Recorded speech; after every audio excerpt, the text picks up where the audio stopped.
नमस्कार दोस्तों। स्वागत है आपका एक्सआईएस में। और ये अभी तक जो ग्रुप पे चल रहा था कि बीटीएस, ये ब्रेक थ्रू सीरीज, क्या ये सब चल रहा है यार? नाम तो ऐसे रख रहे हो कि जैसे पता नहीं क्या ये एक्सआईएस वाले क्या आपको सीक्रेट बताने वाले हैं। ठीक है, हम अभी आप पे छोड़ते हैं। You are the jury. आप इस लेक्चर को 1 घंटे का हो या 40 मिनट को बहुत तसल्ली से देखना। ठीक है, मेरी रिक्वेस्ट मान लो कि तसल्ली से देखना, क्योंकि एक प्रीलिम्स को निकालना ना आजकल बहुत टफ हो चुका है। ठीक, और वो अगर आपके साथ, अगर आप वेटरन हो, 2 या 3 साल से प्रीलिम्स दे चुके हो, फेल हो चुके हो, या फिर से आपने इंटरव्यू दिया और अगेन फिर उसके बाद फेल हो रहे हो प्रीलिम्स में, या कुछ ऐसे लोग जो नए नए इस फील्ड में आए, उनको पता ही नहीं कि प्रीलिम्स में ब्रूटलिटी क्या है। हमने पिछले लेक्चर में आपको बताया था कि out of 72 only 1 person qualifies the prelims. ठीक है, तो ये टफेस्ट स्टेज है। मेंस में क्या होता है, 5 लोग अगर देते हैं मेंस तो 1 लोग क्वालिफाई होता है। ठीक है, और इंटरव्यू में 3 लोगों में से 1 लोग। तो सबसे टफेस्ट स्टेज ये, तो इसको हर हाल में सिक्योर करना, तब आपको मेंस लिखने का मौका मिलेगा, नो मैटर व्हाट, कि how much comfortable you are in the mains, right. So please इसको 40 मिनट का अगर लेक्चर होगा, तसल्ली से सुनना, एक एक मिनट ध्यान से, भले ही इसको आप 2x पे देख सकते हो। इससे आपको ये जरूर पता चल जाएगा कि प्रीलिम्स कैसे होगा। ठीक है सर, बहुत बातें हो गई इंट्रोडक्शन में, आप ये बताओ ब्रेक थ्रू सीरीज क्या होती है। चलिए बताते हैं। इंट्रोडक्टरी लेक्चर है। ठीक है, मेरी क्रेडिबिलिटी क्या है? मेरा नाम है अंकित पोरवाल। आपने सुना हो नहीं सुना हो कोई बात नहीं, जस्ट क्योंकि ये मार्केट में चलता है कि क्रेडिबिलिटी प्रूव करनी पड़ती है, तो मैं आपके बारे में बता दूं कि आपको मुझे क्यों सुनना चाहिए। अबाउट मी दिस है कि as a formality for credibility check I have experience of multiple mains exams like UPSC, CSC, UP PCS, Haryana PCS. अगर हम पिछले साल की बात कर लें, सपोज 23 की बात कर लें, तब भी जो भी मैंने प्रीलिम्स दिया, यूपीएससी हो या यूपी पीसीएस हो, यहाँ भी अच्छी खासी कट ऑफ जाती है, 125 आउट ऑफ 200। और अगेन HCS हो, मल्टीपल जो भी एग्जाम्स है, जो भी दिया मैंने, क्वालिफाई जरूर किया प्रीलिम्स। ठीक है, मेंस के मल्टीपल एक्सपीरियंसेस हैं। यूपीएससी के और भी एग्जाम्स बताऊं, क्योंकि यूपीएससी की बात चल रही है, तो इंजीनियरिंग सर्विसेज के मेंस या बहुत सारे गवर्नमेंट एग्जाम्स क्वालिफाई किए, इंटरव्यूज उनके क्वालिफाई करे, बहुत सारे हैं यार, आप देख सकते हो। लाम पढ़ लेना, इसमें मैं इंटरेस्टेड नहीं हो जाता। यूपीएससी सीडीएस 2 बार, AFCAT, SSC, UPPCL twice, AIIMS, IIT का जो एग्जाम होता है गेट, उसको 4-5 बार, बार की साइंटिस्ट लेवल का एक एग्जाम होता है, आप देख लेना, डीएमआरसी, और ये बहुत कुछ है। ठीक है, सो इससे बहुत ज्यादा आपको अफेक्ट नहीं होना कि ये क्यों बता रहे हो, क्योंकि ये मजबूरी है मेरी। ठीक है, लोग कोई पूछने लगते हैं। सो आप मेरे पे थोड़ा भरोसा रखिए। मेरा काम है आपका प्रीलिम सिक्योर कराना, और मैं श्योरिटी से बोल रहा हूं कि कैसे सिक्योर होगा, क्योंकि वो प्रूवन टेक्निक है। ठीक है, मैं आपको कुछ चीजें बता रहा हूं। अगर मैं आपसे बोल दूं एक चीज कि बीटीएस की बात करते हैं, ये बताइए, अगर जिसने 24 में एग्जाम दिया होगा, आपको लग रहा है कि आपने ये 2 मिनट के अंदर क्वेश्चन कर लिया था या 30 सेकंड के अंदर क्वेश्चन कर लिया था? एक छोड़ो, चलो तुक्के में भी सही हो गया होता। आपको ये पता है कि काव्यालंकारा किसने लिखी है, नाट्य शास्त्र किसने लिखी है, मध्यम अवयोगा किसने लिखी है, महाभाष्य किसने लिखी है? कहीं भी आप, मैं चैलेंज कर रहा हूं, आप कोई भी, मैं चैलेंज कर रहा हूं, ओपन चैलेंज, आप कोई भी कोचिंग के इंस्टीट्यूट के नोट्स उठा के लिख लो, 800 पेजेस के नोट्स होंगे। ठीक है, कहीं भी ये चारों चीजें केवल एक ही पेपर के, एक ही क्वेश्चन का दिखा दो। ठीक है, यहीं पे आपको बीटीएस की क्रेडिबिलिटी आपको दिखाऊंगा। ठीक है, अगर आप, मैं बोलूं कि ये सारे क्वेश्चन आपको कुछ 60 पेजेस से, ये देखो बीटीएस की पीडीएफ है, क्या है बीटीएस में थोड़ी देर में बताता हूं, सुनते जाओ। केवल 60 पेजेस की पीडीएफ थी। ठीक है, उसमें ये, जैसे पहला ऑप्शन काव्यालंकारा किसने लिखी है, ठीक है, और ये नाट्यशास्त्रा, और देखिए आप, ये वही पेजेस चल रहे हैं, 64, ये 84, 81 पेजेस, इसमें 21 स्टार्टिंग के काम के नहीं थे, उसमें प्रूफ लगे हुए थे। ठीक है, ये देखो भाषा की मध्यम अवयोगा। अरे मैं बोल रहा हूं आपसे खुल के, आप कोई भी कोचिंग के इंस्टीट्यूट इस वीडियो पे कमेंट कर दो आगे, जिसमें ये सारी चीजें दी हुई थी। मैंने एग्जाम से पहले कुछ 60 पेजेस का कंटेंट दिया था, वो सीक्रेट रिसोर्सेज से मैंने कंटेंट निकाला था, कंपाइल करके, उससे सारे क्वेश्चंस आ गए।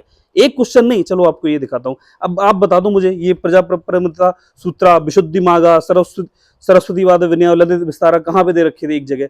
लोग बोल देंगे एक सर ये तो यहाँ पे था, एक उसमें लूसेंट में, मुझे नहीं पता लूसेंट में है या नहीं, मैंने चेक नहीं किया। ठीक है, एक बोल देगा कोई स्कॉलर के रिसोर्सेज आ गया, ढूंढते फिरोगे ऐसे कितने रिसोर्सेज पढ़ोगे आप? ठीक है, मैं दिखा रहा हूँ वही 60 पेजेस की पीडीएफ।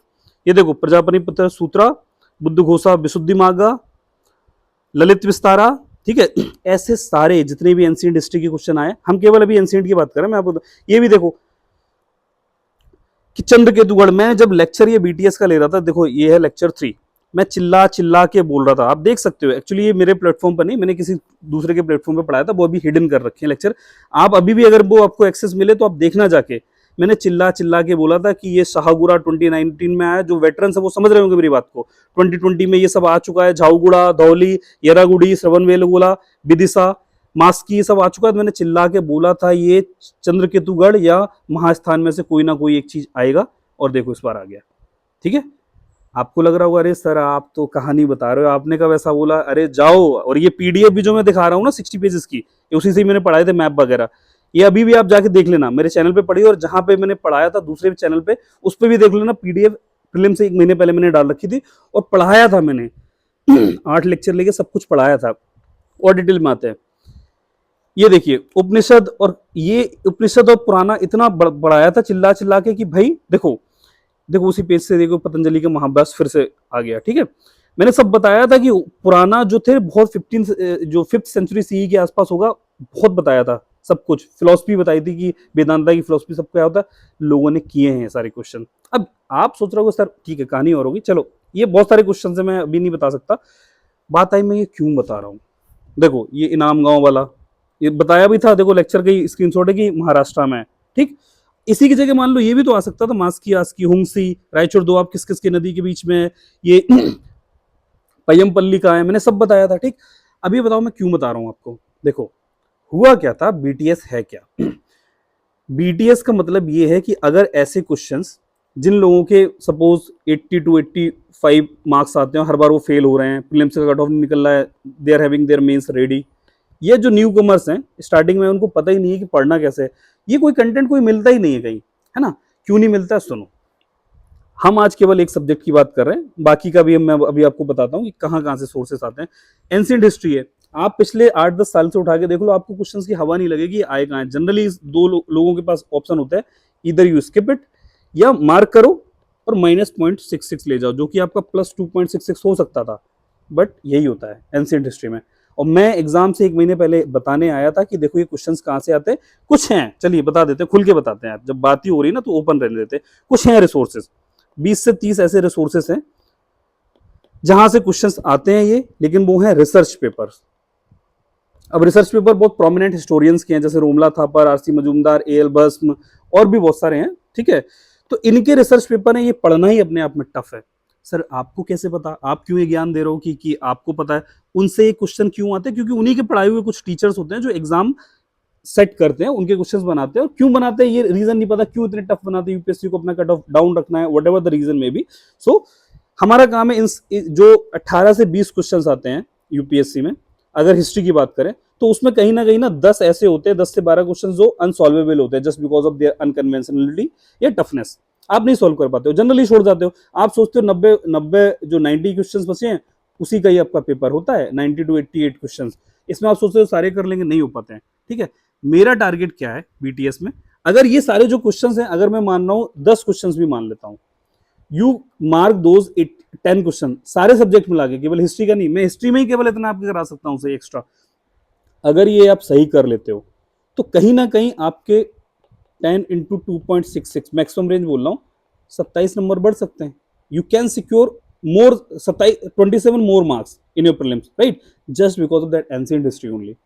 अब सोचिए अगर सारे सब्जेक्ट में आपको मैं ऐसे 5-6 क्वेश्चन सही करा दूं, those are unconventional, generally people don't mark them correct, right, तो आपका कहीं ना कहीं से 50 नंबर का तो ऐसे ही हो जाएगा। And this is the reason जो टॉपर्स करते हैं, जो इंटरव्यू देके आ रहे होते तुरंत, and they just appeared in the interview and within next 10 days they secure their prelims again। ठीक है, तो वो सीक्रेट रिसोर्सेज कौन से हैं आप नहीं पढ़ पाओगे, मैं बता रहा हूं, in history only there are 20 to 30 resources. आपका एक पंचवर्षीय योजना 5 ईयर प्लान बन जाएगा अगर आप ये पढ़ने चले। ठीक है, यही मैं लेके आया था कि मैंने गारंटी ली थी बीटीएस में कि अगर ये आपके सही हो गए तो it will be something so called break through in your UPSC journey. जो कंसिस्टेंटली फेल हो रहे हैं वो पास हो जाएंगे, मैंने प्रूफ किया है, मैंने जिसको बताया उसको प्रूफ किया है। कहां से मुझे ये सीक्रेट सोर्सेज पता है, that is a separate topic. मेरे किस प्रोफेसर से डिस्कशन हुए, किन्ने मेरे को इनपुट दिया है, मैंने कितनी रिसर्च करी है इस पे, वो सेपरेट टॉपिक है। आपका काम बनना चाहिए the same dialogue I announced in the BTS lecture earlier, BTS 1.0, कि मैं श्योरिटी ली, मैं गारंटी ले रहा हूं कि जो मैं पीडीएफ दे रहा हूं और जो मैं लेक्चर डिलीवर कर रहा हूं उससे आपको एज इट इज क्वेश्चन रखे मिलेंगे। केवल बेसिक्स नहीं, वो सारे अनकन्वेंशनल क्वेश्चन जो कोई सही नहीं कर पाता है, और आप सही करके ले जाओगे, मार्क आप सिक्योर कर लोगे अपना सिलेक्शन। ठीक है, वो सीक्रेट रिसोर्सेज कोई नहीं बताएगा आपको। देखिए आज मैं क्यों बताने आया हूं, लेकिन हो सकता है मैं अपनी यूपीएससी जर्नी में आगे कंटिन्यू करूं या ना करूं, ठीक है, just because of some official reason, जहां पे मैं गवर्नमेंट डिपार्टमेंट में काम कर रहा हूं, एनओसीज का जो भी XYZ इश्यूज होता है, ठीक है। तो मुझे लगता है कि कुछ मेरे फ्रेंड्स को, जिनको मैं जानता हूं, जिन्होंने 2019 में दे अपीयर्ड इन इंटरव्यू, सुनते रहो यार, बोरिंग नहीं है, ये सब चीजें सुनो, जरूरी है जानना। 2019 में इंटरव्यू दिया, and they thought कि they missed the cutoff, final cutoff by 4 or 6 marks, and the next year they thought that they will secure a good rank, but in 2020, 21, 22, 23 and including 24 they could not qualify the prelims। केवल first attempt में prelims निकला, उसके बाद से prelims ही नहीं निकला। This is the brutality of prelims. आप समझ रहे हो, आपका मेंस इंटरव्यू सब कुछ रेडी है, you have so decent personality to appear in interview, but this prelims is biggest hindrance. तो एटलीस्ट ऐसे लोगों के साथ मैं वो सारी चीजें शेयर कर सकूंगा जिनका इतना बड़ा लॉस ना हो। समझ रहे हो ना आप? चलिए अब आते हैं, शुरुआत करते हैं। एक सब्जेक्ट को मैं लूंगा कि बीटीएस आपको समझ में आ गया क्या है, ठीक है। 24 का थोड़ा रिव्यू देख लेते हैं क्या रहा है, कि मैं क्या ऐसी अकाउंटेबिलिटी से मुंह उठा के बातें कर रहा हूं या बस ऐसे ही हो गया। ये देखिए, जस्ट प्रीलिम्स के बाद कुछ लोगों ने मेरे को मेल किए थे, मैं इस दिखाने के पक्ष में नहीं था, बट स्टिल बिकॉज आपको क्रेडिबिलिटी होनी चाहिए, और लोगों ने कैसे सिक्योर किए हैं, ठीक है। देखिए इन्होंने कुछ लिखा है कि इनके 95 मार्क्स आ रहे हैं प्रीलिम्स में, और ये वाले जो क्वेश्चंस हैं कि इनको सारे ऑप्शंस पता थे, ठीक है, इनसे मेरी बात भी हुई थी। ये देखो किसी ने मेरे को मेल किया है कि दिस इज XYZ, जो भी नाम लिखा था, और इन्होंने प्रीलिम्स क्वालिफाई किया है। बीटीएस सीरीज का इसमें रोल क्यों रहा है कि देखो, I could have been before the finish mark had I not corrected question of book of भाषा, ठीक है, as many people must have mark that wrong और स्क्रिप्टेड। जनरली लोग छोड़ देंगे यार कि अरे छोड़ो, लेकिन वही तो छुटकी बम होते हैं ना, वही आपको 2-2 नंबर करके 10-15 नंबर एक्स्ट्रा दिला देते हैं। याद करो जब प्रीलिम्स के आप मार्क्स कैलकुलेट कर रहे थे, लग रहा था ना कि कैसे भी प्लीज भगवान 2 नंबर बढ़ा दो, एनी हाउ 4 नंबर बढ़ जाए, कट ऑफ निकल जाए। This is the saviour thing. केवल एक सब्जेक्ट नहीं, सारे सब्जेक्ट में बताऊंगा, ठीक है। तो इनका देखो हुआ है, प्रीलिम्स हुआ है। और भी लोग हैं, इन्होंने देखो किसी ने राजस्थान से लिखा था कि बहुत कुछ कहानियां पढ़ सकते हो, ठीक है, बीटीएस के बारे में बात करी उन्होंने प्योरली, और ऐसे बहुत सारे मेल हैं, ठीक है। आप देख लेना कि जैसे मैंने जब लेक्चर डिलीवर करा, हेलो अंकित सर, आज के पेपर में जब भाषा का लिटरेचर पूछा तो आपकी आवाज आई और हिस्ट्री के टफ क्वेश्चन बहुत इजीली डुएबल हो गए। ये टफ हैं, ठीक है, डुएबल की स्पेलिंग को आप लोग माइंड नहीं करना, ये टफ वाकई में क्वेश्चन, ठीक है। चलो देखो, टॉपर इसलिए नहीं बताते हैं, सीधी सी बात ये है, उनके भी भाई बहन है, वो अगर आपको सब कुछ बता देंगे ना, तो फिर देखो यूपीएससी को भी रिसोर्सेज पता चल जाएंगे, और यूपीएससी वो हिडन रिसोर्सेज से फिर कहीं ना कहीं शिफ्ट कर जाएगा, ठीक है। यूपीएससी क्या करता है, ऐसे कुछ रिसोर्सेज है 1 2 3 4 ऐसे 15-20 तो स्टैंडर्ड रिसोर्सेज, तो फिर अनकन्वेंशनल है वो तो कोई कर नहीं पाता। UPSC keeps on सफलिंग on these things. आप आज ये पढ़ोगे, कल इससे पूछ लेगा, इससे क्यों ना इन सबको कंपाइल करके एक छोटा सा क्रक्स दे दिया जाए आपको। तो this is the task of BTS, है ना।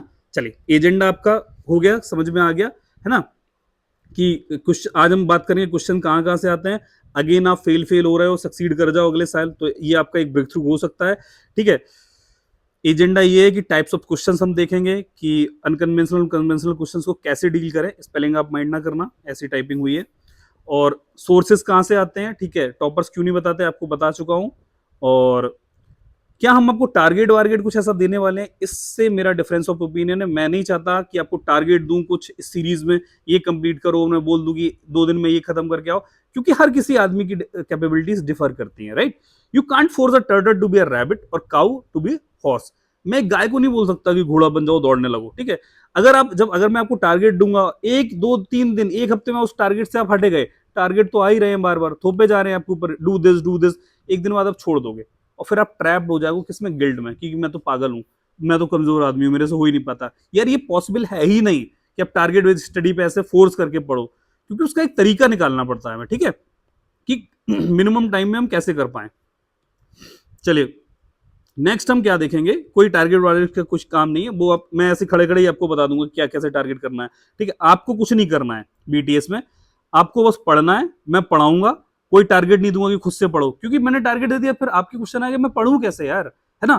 फिर आप उसको फॉलो करो, केवल रिवाइज करो, आपको रटवा में क्लास में दूंगा, we will teach the things with clarity, जहां पे आपको कंसेप्ट की डाउट है कंसेप्चुअल क्लैरिटी एकदम क्रिस्टल क्लियर होगी, और जहां पे नीड है याद करने की, ठीक है, तो वहां पे मैं आपको बोल दूंगा कि विद लॉजिक एंड टेक्निक्स हम आपको बताएंगे, ठीक है। जिसने VTS 1.0 देखा है उसको पता होगा कि कैसे क्लास में बड़ी से बड़ी चीज को हमने सिंप्लीफाई कर दिया था। Just a minute. अब जिसने BTS 1.0 देखा था उसको इस चीज का भरोसा होगा कि पढ़ाने में आपको और खुद से पढ़ने में अंतर क्या है। आप बिल्कुल पढ़ सकते हो खुद से भी। हम करेंगे, देखो स्मार्ट वर्क करेंगे, हार्ड वर्क तो हर कोई कर लेता है। मेरा मानना ये है कि दिस इज अ एक्स कुल्हाड़ी, ठीक है, और आपको एक लकड़ी काटनी है, आप इस पे अटैक करते रहो करते रहो, लेकिन मेरा काम ये है कि अटैक कर रहे हो, आप हार्डवर्क कर रहे हो, this is not the right way. मैं बोलूंगा इसको उल्टी कुल्हाड़ी अगर आप चला रहे हो तो ये हार्डवर्क नहीं है। मैं बोलूंगा इसको आप, ये सपोज, एक मिनट आपको एक्सप्लेन ही कर देता हूँ यार, ठीक है। सपोज दिस इज अ कुल्हाड़ी और आप ये लकड़ी को काट रहे हो, उल्टा हिट कर रहे हो, मैं बोलूंगा इसको एक बार सीधा करो और हिट कर दो, ये होता है स्मार्ट वर्क, ठीक है। तो हम आपको बताएंगे स्मार्ट वर्क कैसे करो। देखो एनसीईआरटी तो हर कोई पढ़ रहा है, लेकिन रिजल्ट क्यों सेम नहीं आ रहा है? आपको पता ही नहीं है कि एनसीईआरटी में पढ़ना क्या है, कैसे पढ़ना है, क्या चीज इंपॉर्टेंट है, क्या स्किप करनी है। तो ऐसे में एक वन स्टॉप सॉल्यूशन इस BTS में बताऊंगा जिससे आपको मिले सेटिस्फेक्शन कि भाई हाँ, अब इसके अलावा मुझे सेटिस्फेक्शन आ गया, अब मेरे पे क्वेश्चन फेंको, मैं सॉल्व कर ले रहा हूँ, ठीक है। जैसे लक्ष्मीकांत क्यों सब लोग पसंद करते हैं, वन स्टॉप सॉल्यूशन है, ठीक है। हिस्ट्री में क्यों दिक्कत होती है? क्योंकि 50 रिसोर्सेज पड़े हैं, लोग परेशान है कि ये पढ़ूं, तमिलनाडु पढ़ूं, एनसीईआरटी पढ़ूं, ये BTS करूं, स्पेक्ट्रम पढ़ूं, या XYZ, यार बहुत कुछ है। तो this is the main problem. तो हम इस पे बात करेंगे बेसिक टू एडवांस में कैसे काम करना है। ये क्या होगा, BTS एक इंटेंसिव फाउंडेशन कोर्स टाइप का होगा। लेकिन सर 1 साल लग जाएगा? अरे हम 3-4 महीने में आपको सारे सब्जेक्ट में मास्टर बना देंगे। आप थक जाओगे, बोलोगे सर ओवर सेचुरेशन हो रहा है नॉलेज का, कैसे संभालो? अरे सब संभाल ले जाओगे, हम है ना, ठीक है। लिमिटेड टाइम में 3-4 मंथ्स में, ठीक है। बस आप थोड़ा सा करंट अफेयर कहीं से कर लो, ये ready to go for prelims, right. अब सर, अरे सर आप ऐसे बोल लो, लेकिन फिर मेंस का क्या करेंगे? देखो जब आपको इतनी नॉलेज हो जाएगी ना, अब साइड बाय साइड मेंस आपका होता रहेगा, कोई भी स्टैटिक का क्वेश्चन मेंस में आएगा, ऐसा नहीं है कि आप कर ना पाओ, ठीक। चलो, तो पर्पस हमारा ये है कि भाई सक्सेस अपनी प्रीलिम्स में मिल जाए। क्या केवल प्रीलिम्स में की यूजफुल होगा? नहीं, हम कोई भी मेंस का क्वेश्चन टैकल कर लेंगे।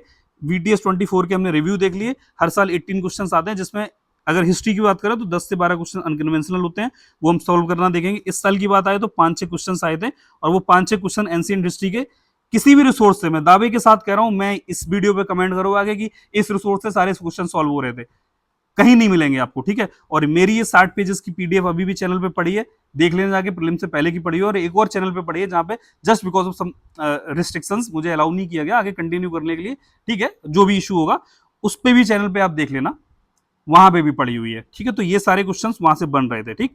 आप देख लेना, मैं PDF ये डाल दूंगा, सब कुछ देख लेना आप। बेनिफिट्स आपको पता है, मैंने बता दिया कि एग्जाम रिलेटेड केवल क्वालिटी कंटेंट आपको मिलेगा यहाँ पे। कोई PhD लेवल का ओवरबर्डनिंग नहीं करना है कि कोई टारगेट देना, ओवरलोडिंग हो रहा है, क्योंकि आपका दिमाग ये है, आपके दिमाग में केवल काम की चीज जानी चाहिए। मान लीजिए इसकी कैपेसिटी ये है और मैं आपको वाटर, ये आपकी नॉलेज है, अगर मैं ओवर चीजें डालूंगा और अगर इसमें ऑलरेडी मिल्क भरा था तो मिल्क ओवरफ्लो हो जाएगा, वाटर गंदगी आ रही है और एक्स्ट्रा, तो अगर आप ओवरलोड करोगे ना दिमाग को तो अच्छी चीज बाहर चली जाएगी, ठीक है। अच्छी इंफॉर्मेशन, तो हम केवल अच्छी इंफॉर्मेशन में काम करना चाहते हैं। कैसे? आपका एक तो बेसिक्स और एडवांस दोनों क्लियर हो, ठीक है। ऐसा सिली मिस्टेक एनसीईआरटी वाली ना हो। उन लोगों के लिए रिपीटेड जो फेलियर्स हैं, न्यू कमर्स, उनके 2-3 साल बच सकते हैं, क्योंकि अगर आपको स्टार्टिंग में ये सारी चीजें पता चल गई कि मुझे फेल कैसे नहीं होना, पास कैसे होना सब लोग बताते हैं, फेल कैसे नहीं होना है ये भी आपको पता होना चाहिए, ठीक है।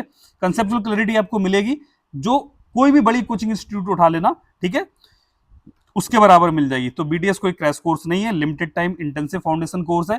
कंसोलिडेटेड कंटेंट जैसा मैंने आपको बताया एक जगह मिलेगा। हिस्ट्री के अगर 20-30 तो मैं एक्स्ट्रा रिसोर्सेज बता रहा हूं, आप सोच रहे हो सर मैं तो पागल हो जाऊंगा इतने बात, और ये जो 10 से 12 मेन स्ट्रीम पर रिसोर्सेज हैं, इन सब का कंपाइलेशन मैं आपको पढ़ा दूंगा। बस सितंबर-अक्टूबर तक आपका सब सारे सब्जेक्ट डन करा दूंगा, ठीक है। टफेस्ट थिंग भी एकदम से इजी मैनर में आपको बता दो, ऐसे भी आप चाय की टपरी पे खड़े हो and you will be able to explain everything.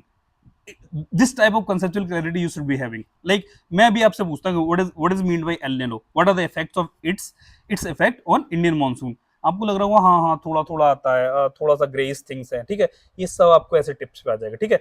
अब क्या के केवल यूपीएससी के लिए? No, it is highly beneficial for UPPCS, PCS exam, BPSC, MPPCS, UGC NET. आप इनके पेपर्स उठाओगे सारा सॉल्व हो जाएगा। एचसीएस मैंने कंसेक्यूटिवली ये सारे प्रीलिम्स निकाले हुए हैं 1 साल के अंदर ही अंदर, ठीक है। अगली चीज आपको बताई जाएगी कि एमसीक्यू एप्टीट्यूड क्या होता है, because I have already worked in so many coachings, I have designed so many MCQs and mains questions, है ना, बहुत सारी मैंने इवैल्यूएशंस की हुई है, और मैं अभी से नहीं पिछले 10 सालों से कहीं ना कहीं डायरेक्टली इनडायरेक्टली कोचिंग इंडस्ट्री के साथ जुड़ा हुआ हूं, तो मुझे पता है वो एग्जामिनर पॉइंट ऑफ व्यू होता क्या है। मैं आप जो बीटीएस 1.0 के स्टूडेंट्स हैं जो देख रहे हैं उनको पता होगा कि लेक्चर्स में मैंने आपको कैसे बता देता था कि देखो इससे क्वेश्चन ऐसे बनेगा, आप खुद डिजाइन कर सकते हो क्वेश्चन कि अच्छा हाँ ऐसे ऐसे ऐसे ऐसे बन जाएगा क्वेश्चन, ठीक है। तो क्वेश्चन फ्रेमिंग से आपको पता चलता है कि ऑप्शंस कैसे बनते हैं। आप 1 मिनट में देख के बता दो कि अच्छा ये जानबूझ के ऑप्शन रखा गया, this is not option, this is the right option, right. तो ये एग्जामिनर पॉइंट ऑफ व्यू पकड़ना बहुत अच्छा है। क्रेडिबिलिटी और क्वालिटी चेक के लिए हमने आपको बहुत पहले फ्री में पढ़ा चुके हैं, इस बार भी हम आपको बहुत सारी चीजें जो पिछली बार पढ़ाई थी वो फ्री पढ़ाएंगे, और उससे बहुत कुछ ज्यादा एक समय आएगा हम वो सारी चीजें आपको फ्री में कुछ चीजें देंगे। हर कुछ फ्री में मिले, इस बार हमने फिलोसफी चेंज करी है, हम 100% फ्रीबीज नहीं देंगे। बहुत सारे स्टूडेंट्स ने भी बोला है कि सर हर चीज फ्री में नहीं देनी चाहिए because it is not respected then, और सही भी बात है, ठीक है, क्योंकि कहीं ना कहीं क्या होगा कि 1 मंथ में या कुछ 2 या 3 वीक बाद I will lose the motivation, और मेरी टीम मोटिवेशन लूज कर देगी क्योंकि उसकी रिस्पेक्ट नहीं है ना। और आप लोग भी सोचो कि हाँ ये तो फ्रीबीज है ना, मार्केट में हर सारे कंटेंट घूम रहा है तो ये भी फ्री है, देख ही लेंगे। नहीं, आई नीड डिसिप्लिन, ठीक है, उसके लिए कुछ ना कुछ पेड जरूर रहेगा, ठीक है, जिससे कि हमारे भी जो इकोनॉमिक रिसोर्सेज है, कोई टाइप कर रहा है इस पीडीएफ को, कोई डिजाइन कर रहा है, बहुत सारी चीजें हैं, तो उनको भी एक मोटिवेशन मिले, ठीक है। लेकिन अगर आपसे कोई फी ली जाएगी, यहां पे हम डिफर करेंगे, अगर कोई आपसे फी ली जाएगी, ठीक है, आप पहले उसको डेमो दिया जाएगा आपको, आप डेमो देखिए, अगर आप सेटिस्फाइड हैं देन सबमिट योर फीस, फिर से डेमो देखिए, आपको लग रहा है कि 3 दिन तक आप सेटिस्फाइड नहीं हो, आपको लग रहा है कि मैं केवल जुमलेबाजी कर रहा हूं, I am just firing the sugar coated words, then आप 100% रिफंड आप वापस लीजिए अपनी फी का, ठीक है। और फी ऐसा कुछ नहीं होगा यार 50,000 रुपए 1 लाख रुपए, नो, कोई कोचिंग फी नहीं, it will be very pocket friendly, मैं आपको बताता हूँ कैसे, ठीक है। और उसमें हम सारे क्या कवर करेंगे, पढ़ाएंगे हम आपको, कोई टारगेट नहीं देंगे, हम पढ़ाएंगे, क्योंकि पढ़ाना बहुत टफ टास्क होता है। टारगेट तो मैं एक एक्सेल शीट बना के डेली सुबह ऑटो टाइमर लगा के भेज दूंगा, वो ऑटोमेटिकली डेली 9 AM पे जाते रहेगा आपके पास टारगेट, मैसेजेस कर दूंगा, no, teaching is very tough, है ना। तो हम आपको पढ़ाएंगे, एक्सक्लूसिव रिसोर्सेज जहां से क्वेश्चंस आते हैं वो वहां से कंटेंट निकाल के सारा पढ़ाएंगे, केवल वही नहीं, सारे हम आपको XYZ जो भी मार्केट में रिसोर्स है उनका सबका क्रक्स, ठीक है। प्रॉब्लम्स हम बता ही चुके हैं कि सेम रिसोर्स करना है, लगभग फिर सारे लोग क्यों रिपीटेडली फेल हो रहे हैं, सेम रिसोर्सेज सबको ही पता है, सब टॉपर्स बताते हैं, ठीक है। अब हमें कैसे रिसोर्स पता है, हमने बता चुका, जिससे भी हमें पता चला है, हमने खुद रिसर्च किया, हमें कुछ प्रोफेसर से डिस्कशन हुआ है, जो भी हुआ है, ठीक है। हम इसलिए बताने आए कि आपके कुछ साल बच जाएं, क्योंकि जो हमने एक्सपीरियंसेस करे हैं वो आप ना करो, और अपना टाइम निकालो, टाइम बचाओ, रैंक लो, मेंस क्वालिफाई करो, आगे निकलो, ठीक है। चलिए, अब मेरे रिसोर्सेज क्यों, हम लोगों के रिसोर्सेज क्यों रिलायबल है, ठीक है, अकाउंटेबिलिटी तो होनी चाहिए ना, कंट्रोवर्सी अकाउंटेबिलिटी तो मेरी भी होनी चाहिए ना। देखिए, suppose this is an examiner of UPSC, ये कोई ना कोई क्वेश्चन सपोज बना रहा है हिस्ट्री का या ज्योग्राफी का या इकोनॉमी का, ये कहीं ना कहीं कोई स्टैंडर्ड रिसोर्स से ही बनाएगा। वाई? मैंने बोल दिया कि अकबर था, ठीक है, Akbar use to wear the T shirt of Jockey और वेनोशन, ठीक है, कोई भी ब्रांड की। अब मैंने क्वेश्चन प्रीलिम से पूछ दिया, कल को तो आप खड़े हो जाओगे, बोलोगे सर नहीं नहीं, ये तो जो आप रेमंड्स बता रहे हो वो तो अभी लेटेस्ट ब्रांड है मॉडर्न इंडिया का, अकबर कैसे पहनता था, है ना, बोल सकते हो ना। मेरी अकाउंटेबिलिटी आ गई, यूपीएससी मेरे को पूछेगा कि आपने ये क्वेश्चन क्यों बनाया, है ना। तो इसीलिए मैं हमेशा ऐसे रिसोर्स को पकड़ूंगा जो इंडिया में बहुत फेमस हो और सरकार ने उसको अप्रूव कर रखा हो, और यही वो चीजें हैं, रिसर्च पेपर्स जो बड़े बड़े हिस्टोरियंस के हैं, कि कल को कोई इस पे अकाउंटेबिलिटी के लिए आता है कि आपने कैसे बोल दिया कि ऐसी ऐसी चीज हिस्ट्री में हुई थी, कैसे बोल दिया ज्योग्राफी में ऐसा होता है, तो ये बोलेगा साहब मैंने नहीं बोला है, it is said in this book, और आप जाके चेक कर लो, मैंने यहां से उठाया है। समझ में आ गया? तो रिसोर्सेज कहीं ना कहीं तो वो अपने मन से नहीं बनाएगा, क्वेश्चंस कहीं ना कहीं से तो स्टैंडर्ड रिसोर्स उठाएगा। हिस्ट्री के खास तौर से ज्योग्राफी में बहुत सारे स्टैंडर्ड रिसोर्सेज है, उसको हम आपको समराइज कर देंगे, ठीक है। तो अब बात करते हैं कि एग्जाम में क्वेश्चंस किस टाइप के आते हैं।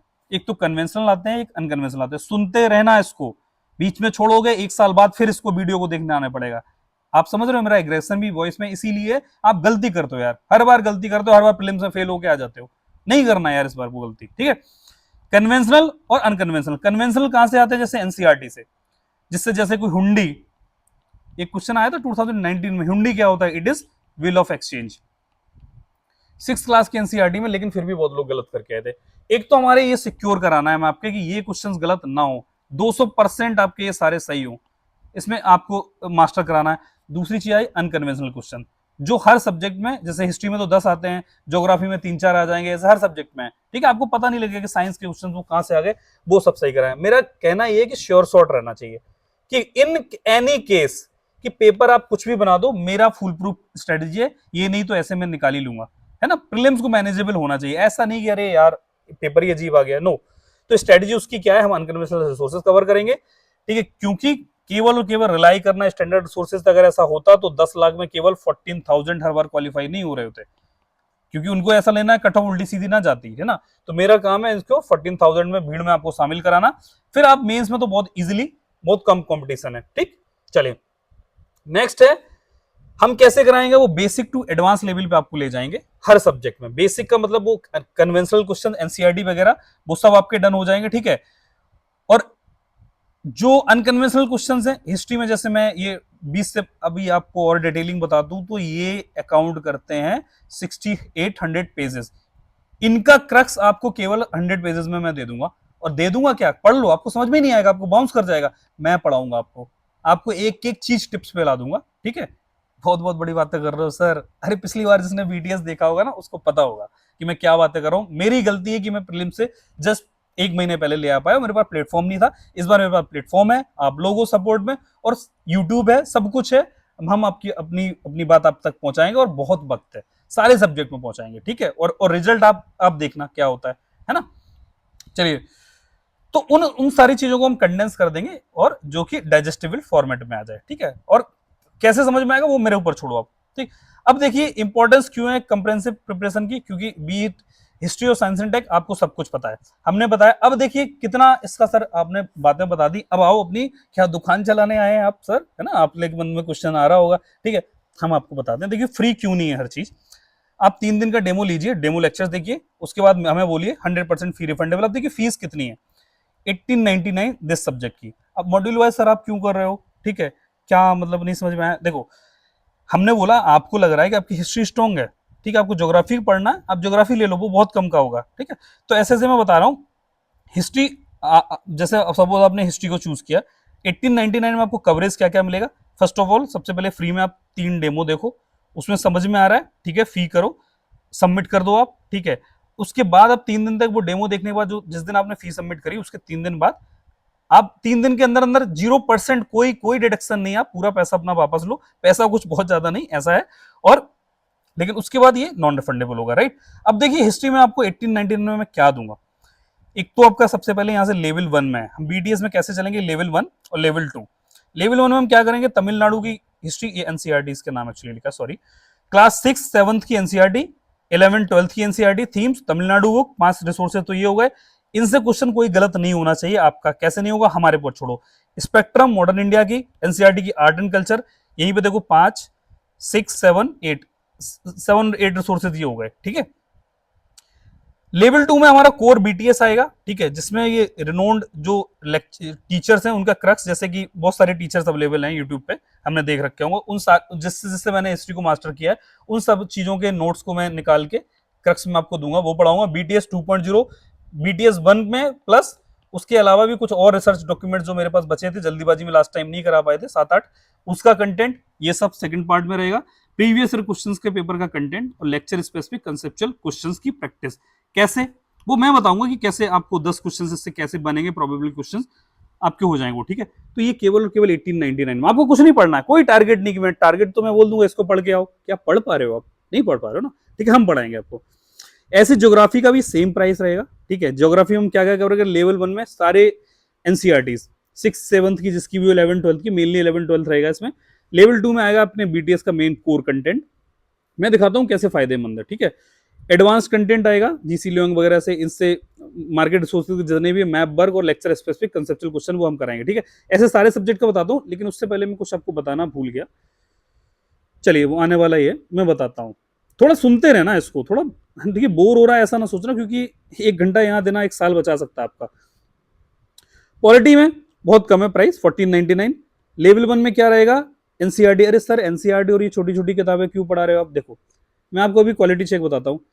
आप लोगों में से कितने लोगों को ये पता है फ्रीडम एंड लिबर्टी में डिफरेंस बताओ मुझे, कमेंट करके बताओ ना आप। ठीक है, अभी आप कंफ्यूज हो जाओगे और एग्जामिनर ने अगर इसको फंसा दिया ना, तो ये बेसिक्स आप में यार इसमें गलती नहीं करनी है यार, एनसीईआरटी से न भटको। हम बताएंगे एनसीईआरटी को पढ़ना और एक अच्छे से पढ़ने में अंतर क्या होता है, कंसेप्ट्स है ना। लक्ष्मीकांत की बुक इफेक्टिव मैनर में सब पढ़ते हैं लक्ष्मीकांत, लेकिन हम आपको बताएंगे लक्ष्मीकांत को टिप्स पे कैसे लाएं, कि पहले ये चैप्टर पढ़ो, इसके पैरेलल में सुप्रीम कोर्ट के साथ हाई कोर्ट पढ़ो। ठीक है, पहले आपको पार्लियामेंट पढ़ना, क्या मेथोडोलॉजी अभी नहीं पूछो। ठीक है, हमारा डिफरेंट रहेगा, सब टिप्स पे आ जाएगा, निमोनिक्स या जिससे भी हम मेमोराइज कराएं, आप भूलोगे नहीं, गलत नहीं होगा। बेयर एक्ट की स्पेसिफिक थिंग, लैंडमार्क एक्ट कुछ बताएंगे, और फिर वही लेक्चर स्पेसिफिक कंसेप्चुअल क्वेश्चंस। ठीक है, इन्वायरमेंट में क्या रहेगा, लेवल 1 में आप ये देख लो, सिलेक्टिवली रहेगा, इसका प्राइस कम है। ठीक है, 1499। बीटीएस एडवांस लेवल पे हम जाएंगे, आपको सब कुछ कंपेयर कराएंगे कि जैसे एमसीक्यू जो आते हैं ना, उसका कंटेंट क्या है, मैप वर्क, और हम इन्वायरमेंटल ज्योग्राफी पढ़ाएंगे कि कैसे इन्वायरमेंट और ज्योग्राफी मिक्स होके आता है। ठीक है, जनरल साइंस में ये आपको लगे इसमें हमें क्या ही पढ़ना है, अरे ये बहुत कुछ काम की चीज है, एनसीईआरटीज आपको पढ़ाएंगे। ठीक है, अपना जो बीटीएस कंटेंट है, जिससे हमें लगता है कि हमारे साइंस के क्वेश्चन सही हो जाते हैं, और पीवाईक्यू एक्सट्रैक्टेड जो थीमेटिक कंटेंट है, आपको एग्जाम के लिए पढ़ना है, भले ही कहां से आ रहा है क्या आ रहा है उससे मतलब नहीं। इकोनॉमी में सिमिलरली, ये देखो एक छोटी सी किताब है, हर बार ये 2 या 3 क्वेश्चन प्रीलिम्स में देता है, इसको पढ़ना ही लोग कंप्लीशन के लिए पढ़ते हैं, लेकिन ये अलग अलग किताब है, इसको कंसेप्ट इसमें भर भर के हैं, है ना। आपको conceptual clarity you should be having कि एक एक पेज से क्वेश्चन कैसे आता है, मैं आपको दिखाऊंगा। बाकी ये भी है, ये मस्ट होती है करना। ये आप देख लो, जो मार्केट में बहुत सारे रिसोर्सेज चलते हैं, उनका कंटेंट हम आपको सब निकाल के देंगे, पढ़ाएंगे, राइट। तो अगर आपको लग रहा है कि हमें सारे मॉड्यूल लेने, तो सर ये तो 10,000 के आसपास होगा, एक डिस्काउंटेड प्राइस है 7,999, आप इसको पे करिए, आपको ये सारे रिसोर्सेज मिल जाएंगे, सारे लेक्चर्स मिल जाएंगे। कैसे मिल जाएंगे, आपको टेलीग्राम पे जल्दी बता दिया जाएगा। ठीक है, अब दूसरा डाउट ये आएगा कि सर ये क्या एक एक करके आएंगे। हाँ, हमने सोचा था कि हम पैरेलल में सारे सब्जेक्ट थ्रू करते हैं, बट मुझे लग रहा है कि वो सही तरीका सही नहीं है, हौच-पौच हो जाएगा आपके दिमाग में कि आज मैं हिस्ट्री पढ़ रहा हूँ, कल से पॉलिटी। हम सबसे पहले हिस्ट्री से शुरू करेंगे, हिस्ट्री चलेगा, उसके बाद कोई दूसरा सब्जेक्ट आएगा, दूसरा सब्जेक्ट आएगा, लेकिन मैं बता रहा हूं आपको, बाई अक्टूबर या अगले 3 या 4 महीने में हम आपका सारा सिलेबस खत्म करा के आपको टिप्स दे देंगे। आप कोई मॉक दो, जाके कोई भी पीवाईक्यू उठा लो, आपसे होने लगेगा, आप किसी से खड़े खड़े क्वेश्चन पूछ लो, लोग नहीं बता पाएंगे, you will be able to solve them, right, correct.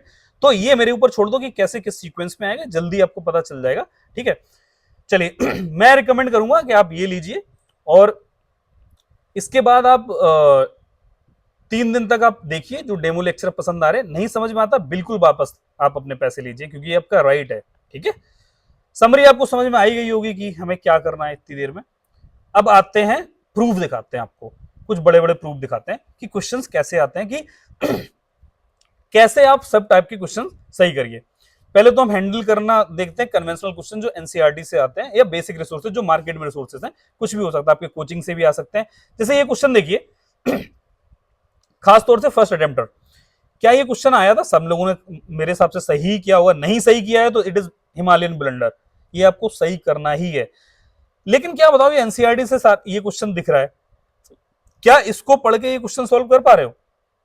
ये तब तक क्वेश्चन नहीं हो पाएगा जब तक मैं आपको टीचर ना बताए कि this is Ganga, this is ये इसकी ट्रिब्यूटरीज हैं लेफ्ट बैंक की, यहां से कुछ और राइट बैंक की ट्रिब्यूटरी मिलती है। जैसे Yashoda is a keyword, Yamuna, Yashoda mean Son and Damodar.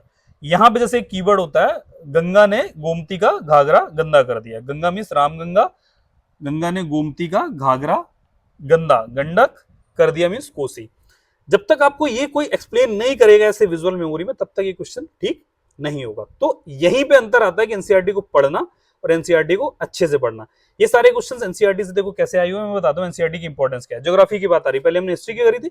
देखिए, at the equator heat is transported to great height, strong conventional current. ये ट्रोपोस्फीयर की बात कर रहे हैं कि thickness of troposphere at the equator is much greater as compared to poles. बहुत simple question था। ठीक है, ये आप पढ़ लो, हाइट ऑफ इक्वेटर ये दे रखी है 818 होता है, इसका एवरेज मिला के भी कुछ निकाली जाती है ना। Greatest the equator because heat is transported to heights by strong conventional current, as it is आया है एनसीईआरटी से। अब आप इतने सारे टॉपिक पढ़ते रहते हो, ये कोचिंग वो कोचिंग, और सिंपल सिंपल क्वेश्चन यार ये गलत कर देते हो। You can not tolerate marking these questions wrong, खत्म। आप अगर कर रहे हो तो फिर ये गड़बड़ हो रहा है। ऐसे ये देखो क्वेश्चन है एनसीईआरटी का, डायरेक्ट एज इट इज उठ के आया था कि आइसोथर्म्स, जनवरी की बात हो रही है, isotherms deviate to the north over, लगातार 23 में भी आया था, 24 का तो मैंने अटेम्प्ट दिया नहीं है तो मुझे नहीं पता, लेकिन ये क्वेश्चन वहीं से उठाया हुआ है। The isotherm deviate to the north, this the presence of cold और थिन।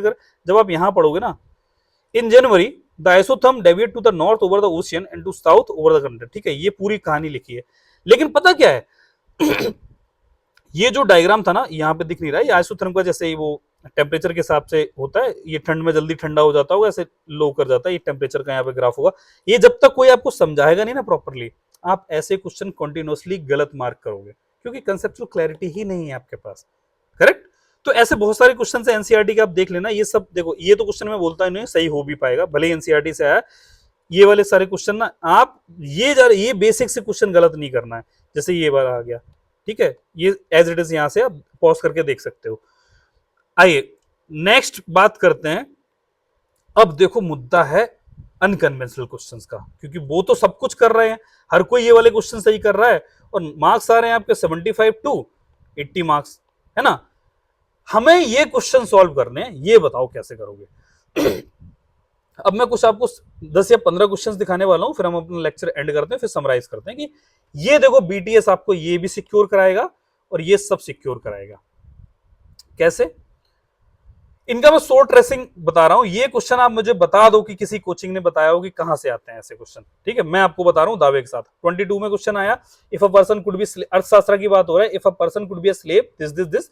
ठीक है, जुडिशियल पनिशमेंट के थ्रू भी हो सकता है। ये देखो, if a female slave bore her son, she was legally free. If a son born to a female slave was fathered by her master, the son was entitled to a legal state of mother son, ये master son। ठीक है, ये पढ़िए। The condition leading to slavery are listed to more than one text. Among them are, a man could be a slave either by birth, by voluntary selling himself, by being captured in the war, or by the result of judicial punishment। ठीक है, ये judicial punishment की पूरी बात थी। Legally free बात भी वाली बात भी यहीं पे आएगी, लीगली फ्री, और तीसरा वाले भी एज इट इज स्टेटमेंट है। इसका आंसर यूपीएससी ने थोड़ा गलत दिया था। ठीक है, आंसर मैंने ये लिख रहा है, उन्होंने शायद 1 और 3 कुछ दिया था, वो थोड़ा डिस्प्यूटेड है। यूपीएससी हर साल 2 या 3 क्वेश्चन के आंसर गलत देती है, मिसटाइप हो जाता है उससे, लेकिन आंसर इस किताब के हिसाब से ये होना चाहिए। अगला देखिए क्वेश्चन। अब ये क्वेश्चन कहां से आया मैं बताऊंगा। ये बीटीएस, ये इन्हीं सब चीजों का कंपाइलेशन है। 23 में क्वेश्चन आया है, कोरकई, पोम्पू और मुचरी। ठीक, क्या थे? पोर्ट एक थीम है, सबको पता होता है, लेकिन जब मैंने बीटीएस में ये देखो पढ़ाया था, उसमें ये सब कंटेंट है। ये पुराने रिसर्च स्कॉलर्स हैं, उनके ये पीडीएफ होते हैं। कोरकई, सित्त निवासल, श्रवण बेलगोला। ठीक है, ये सब यहाँ पे दे रखा था, आपको याद होना चाहिए, पोर्ट था। अगला देखते हैं, धन्यकटका। धन्यकटका आया था एनसीईआरटी में भी थोड़ा दे रखा है, ये देखो, लेकिन ऐसे सॉल्व करना इजी नहीं था इसको, है ना। 23 का ही क्वेश्चन है। ये क्या हुआ करते थे? आंध्रा रीजन के आसपास होता था। यहां पे देखना, धनकटका यहां पे भी दे रखा था। ठीक है, ये अब एक चीज मैं और आपको दिखाता हूं, देखते चलो एक क्वेश्चन। 2020 में क्वेश्चन आया था कि घंटासाला, कदरा और चौल ये क्या से? ठीक है, तो ये पोर्ट हुआ करते थे, है ना। तो गुप्ता डायनेस्टी में पोर्ट हुआ करते थे। तो अगर उस टाइम पे जब ये 2020 में क्वेश्चन आए थे, तो सब लोग पूछ रहे थे कि ये वर्ड्स तो हमने फर्स्ट टाइम ही सुने, ये कदरा, चौल, घंटासाला होते कौन थे? ठीक है, ये पोर्ट्स हुआ करते थे। अगर मैं आपको बताऊं, वही जो फोटोग्राफ है, उसी के जो इंडेक्स में ये सब दे रखा है, जिसमें धर्नकटका, कोरकई, सित्तनेवासल, उसमें देखो साफ साफ घंटासाला लिखा हुआ था। ठीक है, इट वॉज अ पोर्ट। अगर आपको थोड़ा भी दिमाग में रहता कि एक कोस्टल में यहाँ पे कहीं था, तो आप मार देते आंसर। ठीक, नेक्स्ट क्वेश्चन देखते हैं कि ऐसे ही कोरकई, पोम्पू और ये वाला तो हो गया ना। आ जाओ चलो। 23 में एक क्वेश्चन आया कि ये बताओ कहां से आया। हर कोई देखेगा सर देवी चंद्रगुप्तम तो हमने भी पढ़ी है सर, ये मिलिंद पानो तो वही पाली में है, ये नागसेना ने लिखी हुई है सर, ये तो हर जगह दे रखा है, ये यहाँ से आया, आप कैसे कह सकते हो? वो तो बात ठीक है, क्या इन दो से क्वेश्चन हो रहा था?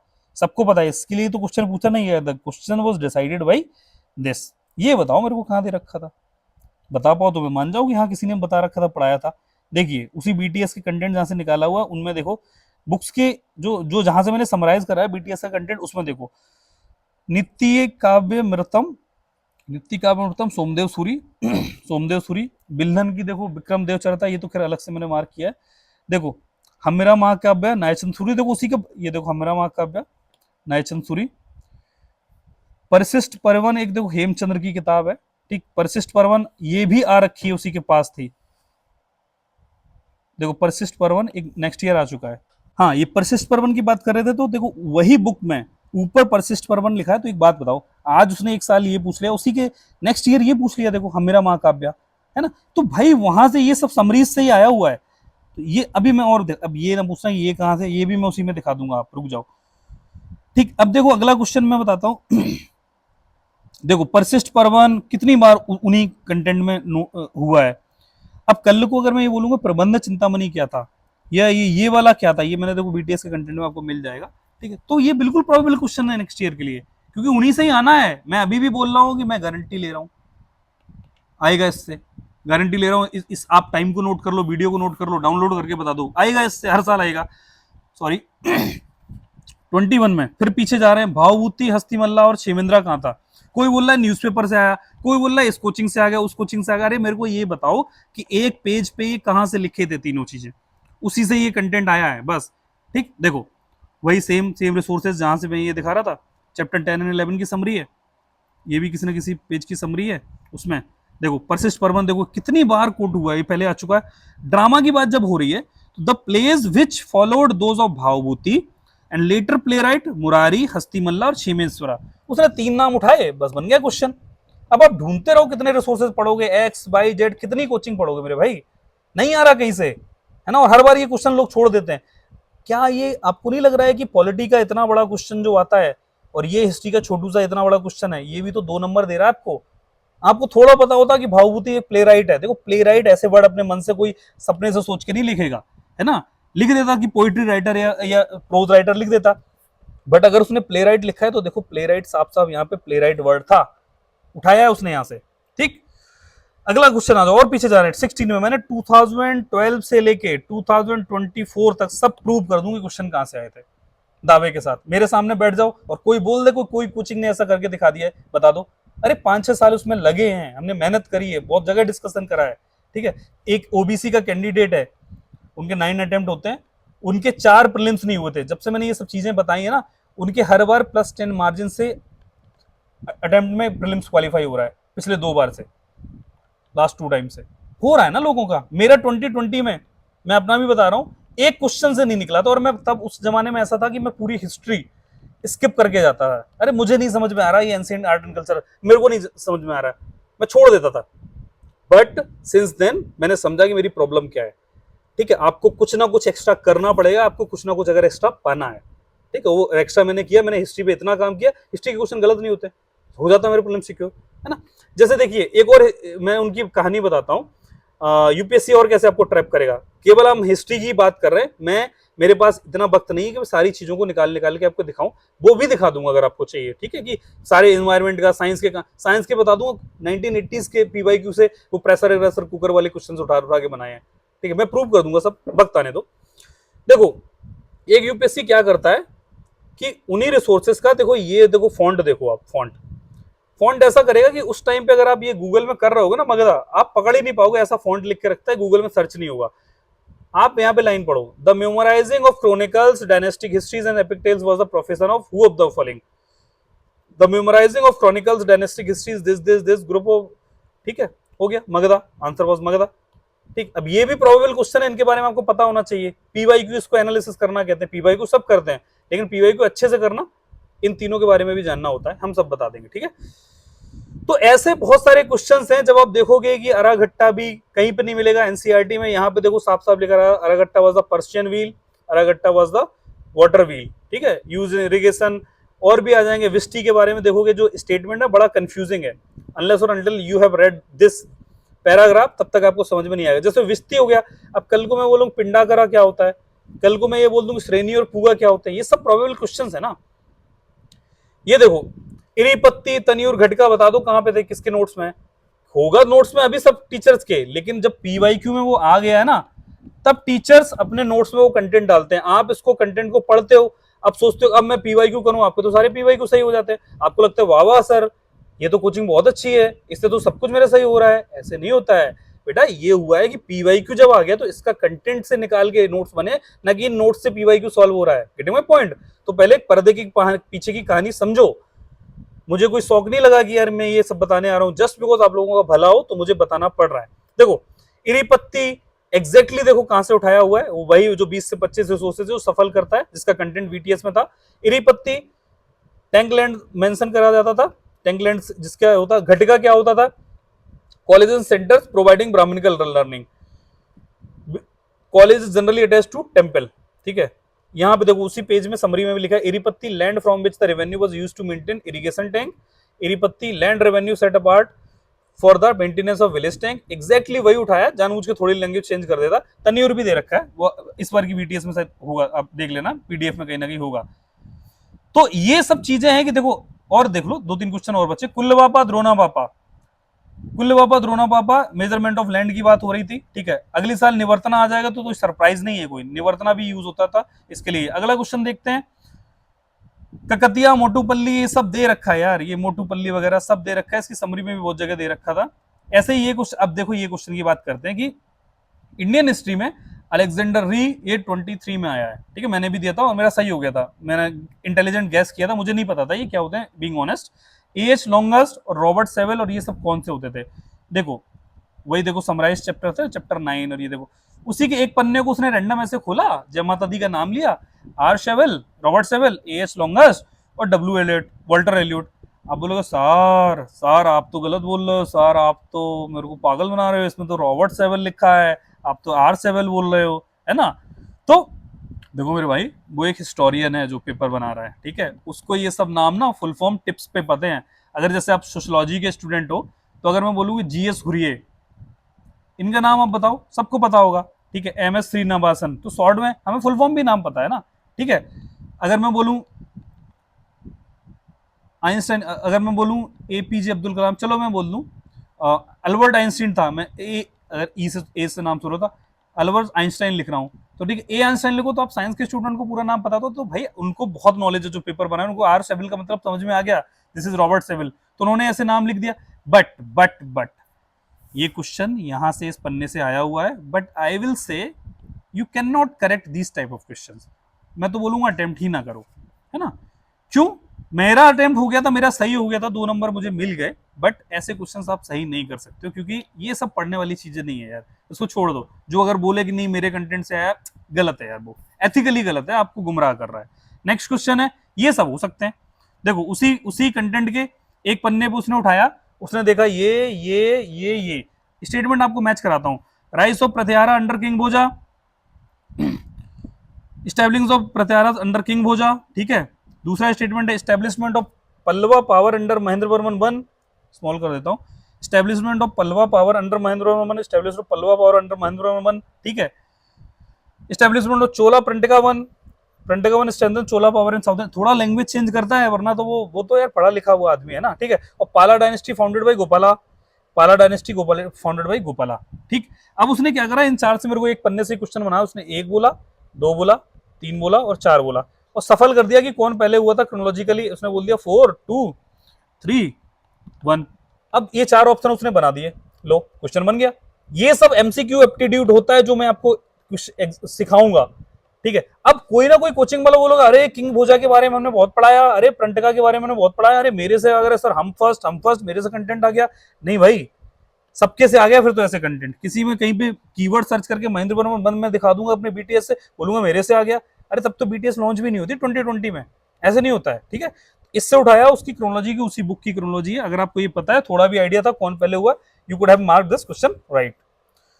नेक्स्ट है ये भिलसा द्वार समुद्रा, मैंने बहुत चिल्ला के अभी देखो सब कुछ पढ़ा रखा है, ये सब क्या है आप देख लेना। ये धौली, एरागुड़ी, जाऊगुड़ा, कालसी, जिसने भी करी होगी बीटीएस 1 उसको पता होगा, जाऊगुड़ा, धौली, येरागुड़ी, देखो येरागुड़ी, कालसी और मास्की में मैंने बताया था, चिल्ला के कालसी मास्की में कंफ्यूज करेगा, तो सब हो चुका है। श्रवण बेलगोला, यही मैं बोल रहा था कि जब ये पढ़ा रहा था मैं आपको उस लेक्चर की, यही मैंने पीडीएफ पढ़ाई थी, तब बोला था चंद्रकेतुगढ़ और मास स्थान में कोई ना कोई आएगा, ठीक है, क्योंकि पोर्ट उनकी एक थीम है, घंटासाला वगैरह सब आ गए।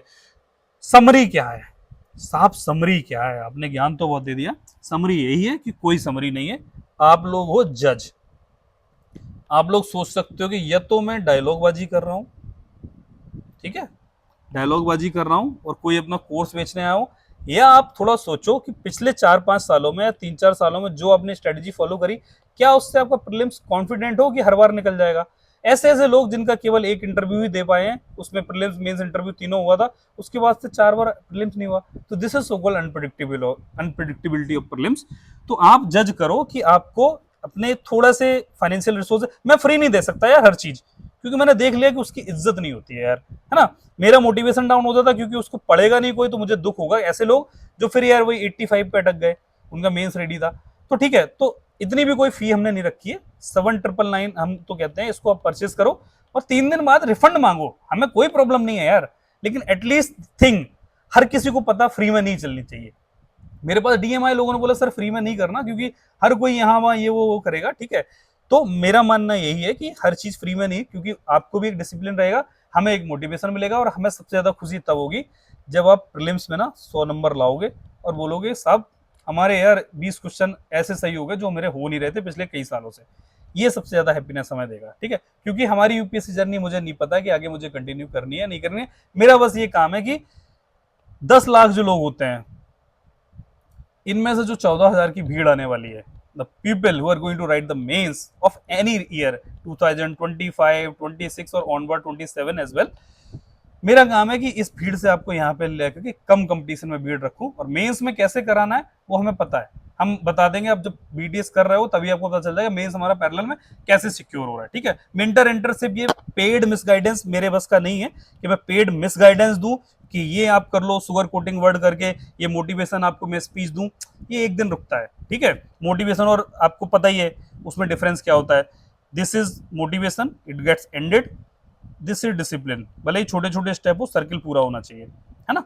तो मेरा काम ये छोटे छोटे स्टेप ले जाके आपका प्रीलिम्स पार कराऊं, ना कि आपको डेली टारगेट दूं और 2-4 हफ्ते में आप टारगेट भूल के आप आउट ऑफ ट्रैक चले जाओ, फिर बोलो कि मेरे से तो कुछ नहीं हो रहा, बेकार हो गया, ठीक है।